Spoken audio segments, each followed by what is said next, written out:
Hi, Journey Experts. Thank you so much for joining us on today's tourism clinic. As always, we're bringing you international acceptable standards and we're doing everything within our means that you not only know about the change that's happening in the tourism industry, but be an active participant in it. And today we have another unique and interesting topic.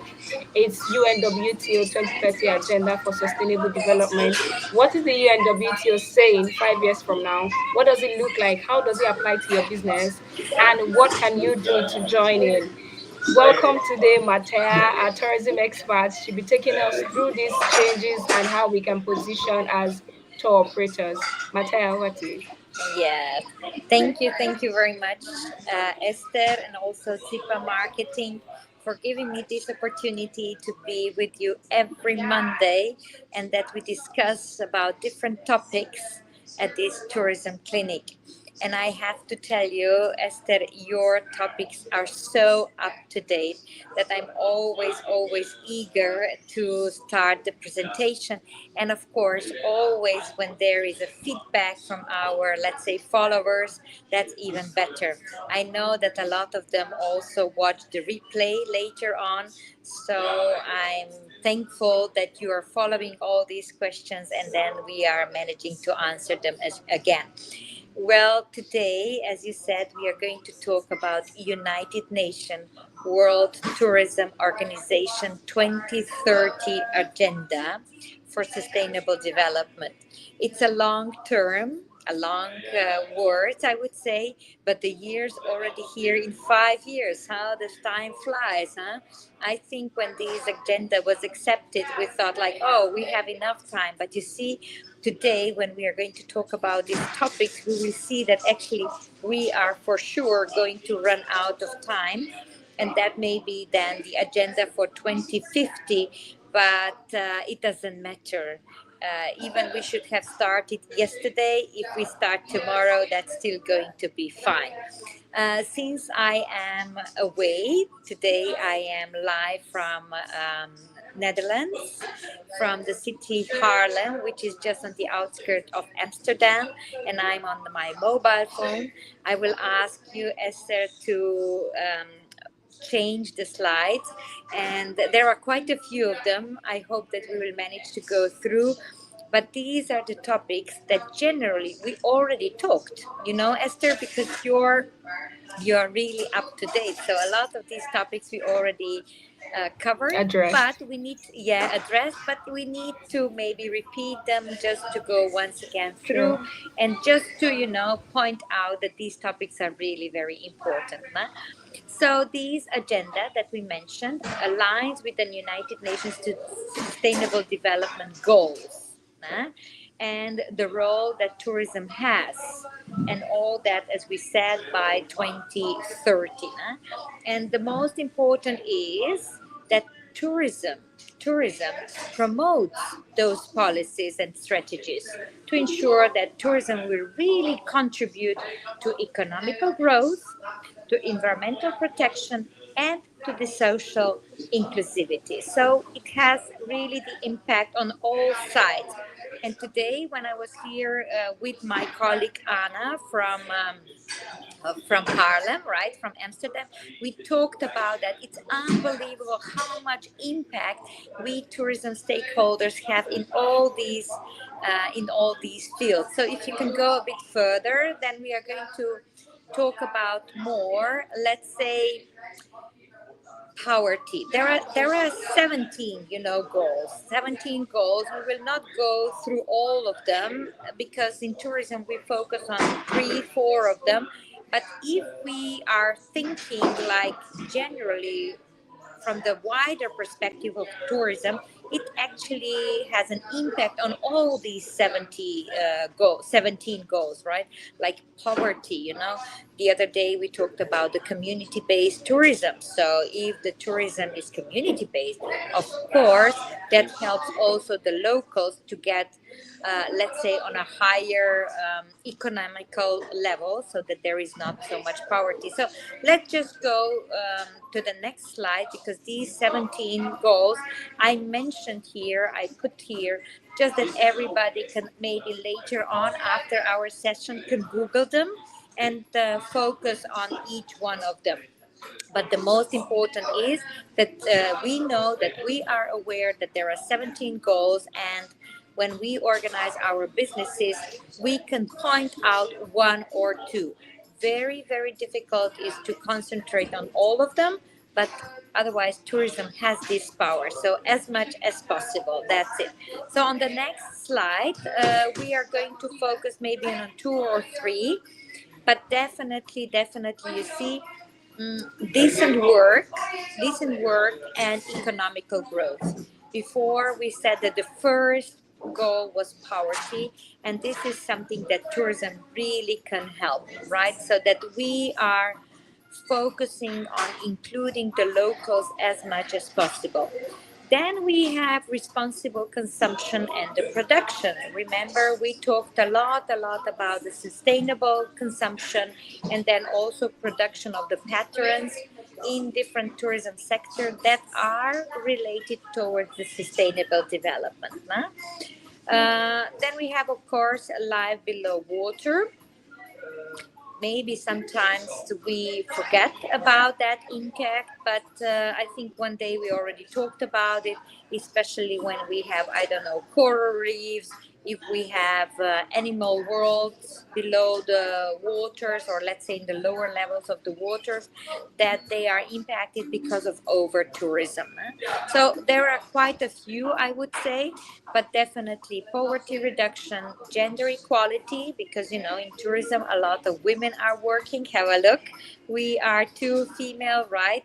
And also in the other parts, I can see that there are quite a lot of women working in tourism, so it gives us a lot of great options, I would say. Climate action, here we talk more about the negative impacts, because tourism can have positive and negative, right? And also the biodiversity conservation. So these are the key aspects, right, for the sustainable development. Now if we can go on, Esther. We talked a lot about the sustainable tourism strategies. We talked about the eco-friendly development. So that means that whenever we develop tourism in the society, we always now should think about the eco-friendly tourism. I mean, few years ago, maybe we were not so much impressed, but now since we have a lot of these, let's say, over tourism and unbalanced tourism, I think all these policies should be already included in our programs. I know it's much easier to organize a tour where you don't have so much consideration of environmentally friendly tourism, but on the other hand, I think that today we have more aware visitors, and this could be a good promotion for our a bit different product, right? Community-based tourism, we talked the previous time a lot about it, so we can skip that part, but definitely cultural heritage protection. You see, when we have over tourism or unbalanced tourism, that impacts also the cultural heritage, and in fact we are also destroying our cultural heritage. So we definitely need to think how much tourism we really can have in order to keep still this cultural heritage. Today we talked on, for example, how they have issues with Rijksmuseum, right? Because there are so many people in the museum, because we are all breathing some humidity with our clothes if somebody is from outside coming when the rain is there and so on. So there are few things that we are not even aware of that, but they are damaging our cultural heritage. No? Another thing which I'm very much in, because I'm doing also PhD on this topic, are innovations and also digital transformation. I think that so much today can be improved by these innovations, and I really think that we should embrace all these opportunities that the modern world 21st century is giving us. So the climate action and carbon neutrality, we talked about it. I presented how we have 100 cities from Europe which signed the carbon neutrality also by 2030, but now we already know that that's too close. So 2050 will be the real time. But definitely we need to support the climate resilience. Nah? Then let's go to the next few key aspects of the United Nations World Tourism 2030 agenda for sustainable development. So if you can put the next slide, please, because I think it's much easier for our followers to read while I'm talking. And if somebody wants to, they can also get those slides. It's not a problem. And also you will do the replay, right? So a lot of people, we are talking about also the COVID-19. Yes, COVID-19 recovery and sustainable tourism. A lot of times we say, oh, we have the numbers from pre-COVID period, or you say, oh, we don't have the numbers of pre-COVID period, and maybe we don't even want to have the numbers from the pre-COVID times, right? Because we are now already aware that we should build better environment for the tourism, and that also the locals should not suffer too much. But definitely, one of the key aspects is also supporting small and medium-sized enterprises, promoting safe and responsible travel, so that all these small businesses definitely have more advantages from the, I would say, international businesses, because lots of visitors also want to have more local experience. And of course, that can be then achieved by consuming the services from the small and medium sized enterprises from the area. So let's go to the next topic, please, or to the next point. The fifth point is definitely global partnership and funding initiatives.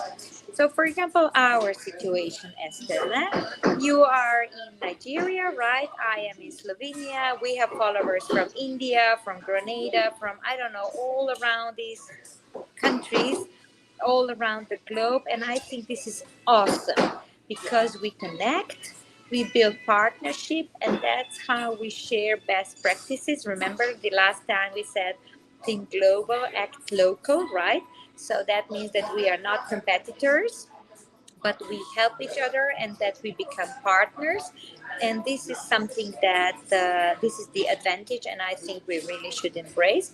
And then also funding initiatives, because I think lots of our followers will say, yeah, you are talking, but on the other hand, all these initiatives cost us a lot of money. Remember the other day we talked about the certifications, right? So a lot of them are actually confused, nah? How much investment they should do in business and what's going to be return on investment if they invest in those certifications and so on. But there are also some funds that we can get in order to implement all these best practices. So first of all, we should be more active in in finding those funds. And then of course, if there is an international partnership, then we can gather together and we apply for grants. Why not, huh? But definitely we should be encouraged to invest in these sustainable projects, yeah, in order to get responsible tourism certifications. So the next slide, please. uh, this is also very important. I always talk about tourism as an educational role, right? Because we are transforming visitors. So that means they are coming to our area and they experience something. I hope good, right? And then they transform and then they share best practices also in their countries or their areas. So this is raising the awareness and, of course, also then changing their habits when they are back at home. So this is something that tourism can offer. For example, you will follow your school, I will follow my schooling or educational system. But if you travel around the globe, this is education. This is education. And that's why I like it so much, because you get out of the box thinking, because you get out of your systems, and a lot can be really done positively. Another thing which is very important is training the staff. Uh, of course, if you are independent entrepreneur, then you will say, okay, which staff, right? Because I'm also a staff, right? The other day I had it was written, like, if I'm talking to myself, please do not disturb me because I have a staff meeting, right? Because I'm a self-entrepreneur, right? But on the other hand, I think that for these staff meetings, we can consider also our associations. So, for example, we gather or we are a part of one professional association. So within that professional association, we can get education and we can equip ourselves. It won't be like employees, but also us, selfpreneurs, with the knowledge and the circular economy principles.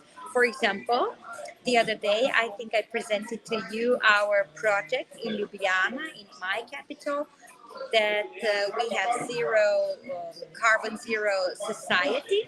And with my colleagues on March 25th, we are going to organize a course or a workshop course and workshop for other tourist guides.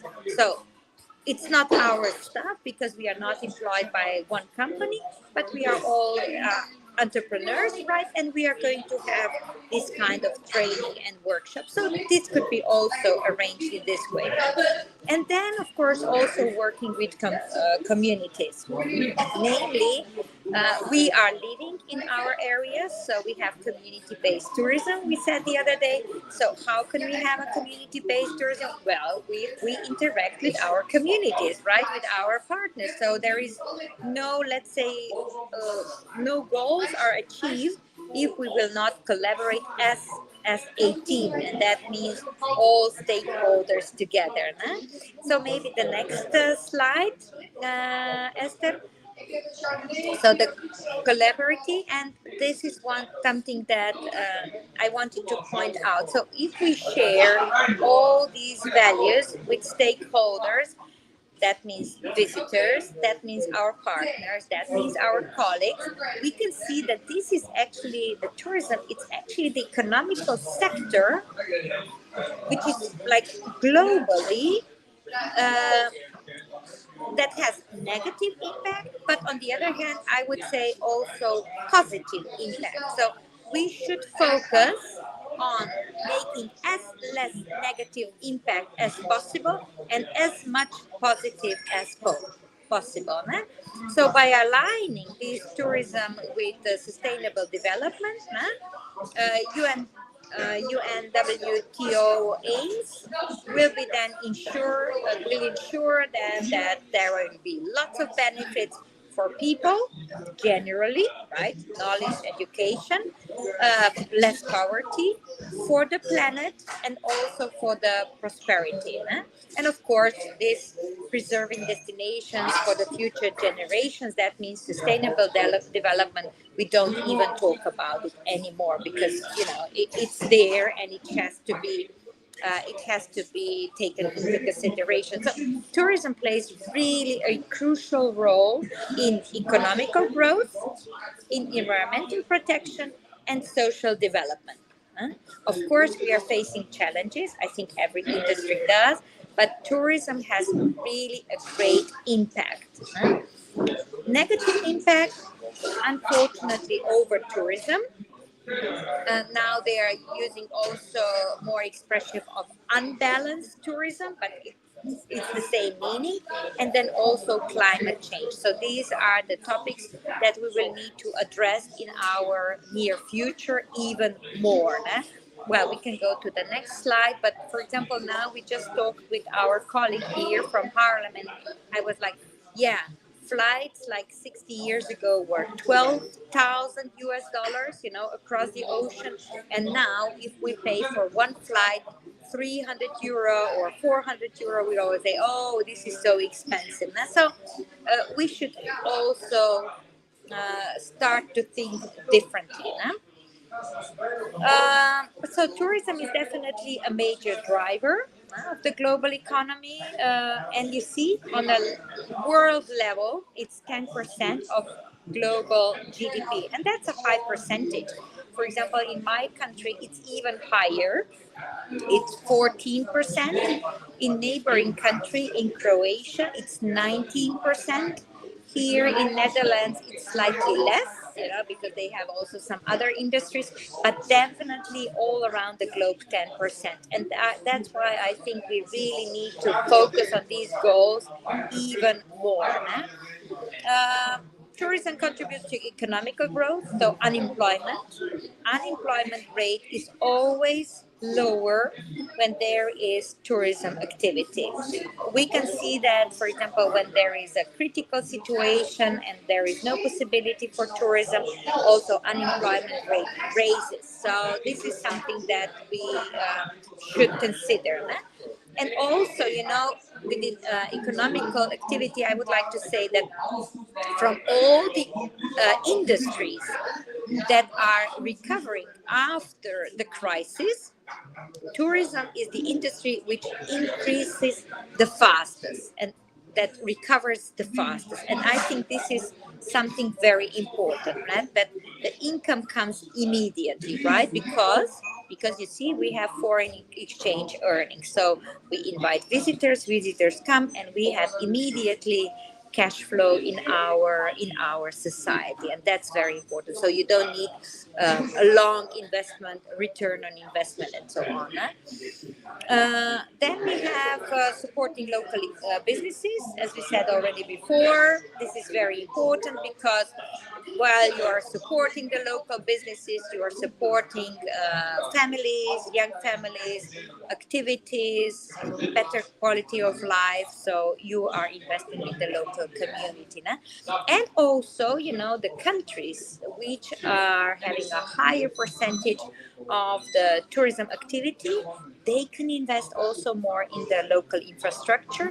And of course, that's very important because locals sometimes do not have enough money to improve all the infrastructure. But if we are focusing on tourism, these investments are quicker because we want the tourists that are traveling all around the country. So we invest in the, I don't know, railway station, bus stations, roads. Nah? So all that is invested, or let's say it's focused more if there is tourism. Nah? So yeah, if we can go to the next slide, please. Challenges and solutions, I think we already talked a bit, but over dependence on tourism can be also negative, right? Because if we depend too much on tourism, if something critical happens, then the number of visitors drops and we are immediately without jobs, without income. So it has to be somehow balanced, right? Diversification of strategies. For example, I really like in Slovenia now we are promoting also tourism in the low season. So you organize different kind of festivals which would bring visitors also in the low season months, which in our northern hemisphere are definitely November, then maybe like February, March, so that we have all year round tourism, that we have income all year round. And then also that large corporations don't invest too much because they take the profit out of our country, so that this is more focused towards the local economy, and that means community-based tourism. The next slide that we have, Esther, it's talking about how tourism supports environmental protection. But here I just, put some ideas because I think that we talked already a lot in our previous sessions. So if they look to replay or recordings, I think our followers will get more information, in-depth information about it. So we can go to the next slide.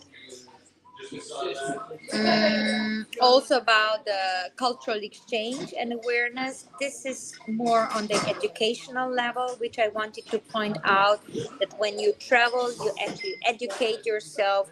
And I always say those people who travel a lot do not think harm. They would never harm other people because they learn how to respect other cultures. Because when you travel, then you always say, oh, people are so friendly, are so kind. You become maybe as a stranger, you come to the area as a stranger, but you leave the area as a friend. So this is something that I really admire with tourism, and I think this is one of the most positive characteristics of our tourism. But of course, this cultural exploitation, too many visitors in the museums, too many visitors on the sites, and so of course the local communities need to limit that. But on the other hand, since now people we are talking more about the unbalanced tourism and over tourism, visitors are already aware of that. So if they need to book, I don't know, the entrance to one museum like 2 weeks in advance, I think they take that already as a normal, and especially if they know, if they are aware that this impact of too many visitors in one museum or maybe in a gorge or on a site or so, it's negative. I think they respect that very much. No? Yeah, and gentrification, displacement. So all these ideas are here listed, and if somebody would like to, they can follow them later on. So the next slide, please, Esther. Yeah, because we don't have so much time. But anyway, there are quite a few topics that are addressed with this over tourism and climate change. Somehow we will need to deal with it. Somehow we will need to balance it sooner or later. Because, for example, here I am now in Harlem and it's a very pleasant place. But just 15 minutes here, overcrowded areas in Amsterdam, they have even some limitations and so on. So I think that we visitors now we are accepting and we are even more proud if we go to an area which is off the beaten path, so to say, and maybe also in a lower season. So the next slide, please. Yeah, well, the future of sustainable tourism, well, there is no future. I think it's already now. And now we are already talking about the sustainable tourism, and we definitely need to think about this balance in economical benefits, environmental protection, and of course the social responsibility. So we need to think about it today.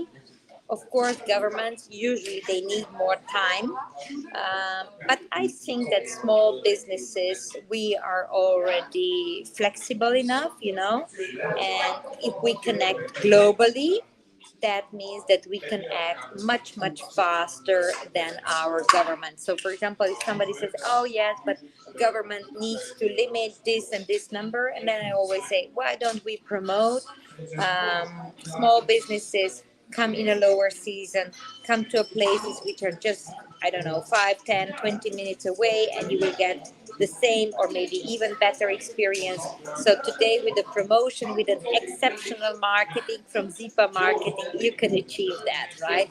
So definitely we need to work that in a greener, fairer tourism industry by 2030, but if not 2030, let's say 2050 for sure. So that would be all from my side.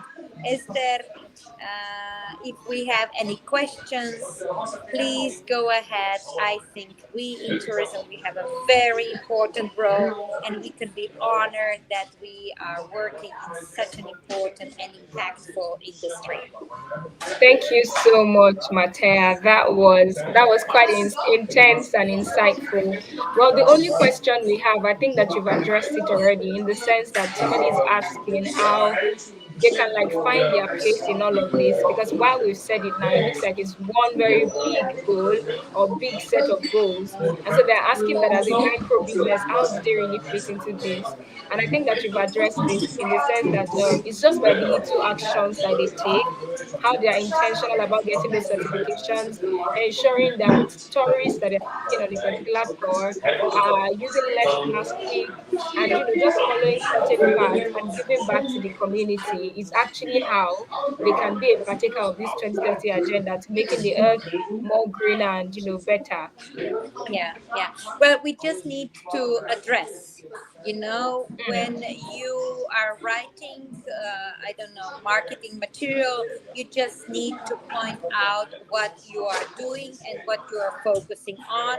And I mm, think that when the consumer, customer reread that, we just need to communicate that and to get mm. then the proper visitors or followers. I think I'm today with that's you. much easier than it was like 20 years ago when there was no social media. I think today it's Mm, much easier to address all these contents and to reach our proper goal public. mm. I agree. Thank you so much again for sharing your knowledge and insights with us today, Matea. I cannot wait for that Q&A session that we're going to have. I think maybe end of this month or end of next month. I thought it was going to make a lot of sense for us to just have people ask us questions and we're just Sure, answering their sure. questions Yeah, on one yeah. of these Mondays. Yeah, because we opened so many topics. We opened so many topics, and it would be really Hmm. awesome to have also questions for, I mean, time for questions and answers. Thank you very much for Hmm. inviting me, and wish you all a very nice week, working week. Bye bye. Yeah. Thank you. Bye.